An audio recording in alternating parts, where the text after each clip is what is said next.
609 that was made for New Holland. Bradco makes a lot of these backhoes for a lot of different companies.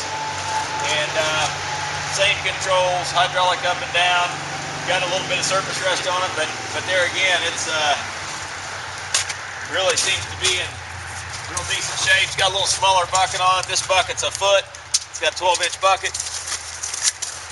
Cylinders look all right, just good and original. Don't see any welds. It is.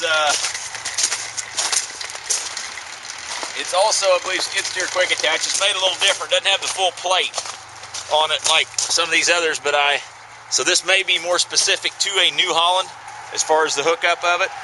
I would say it probably is, because the other ones will take a full plate, but you all probably know more about that than me. We're going to sell it Absolute. It's going to be grouped with the other couple we're going to have. There's going to be 3 of them grouped together. Absolute, regardless price, on April's auction.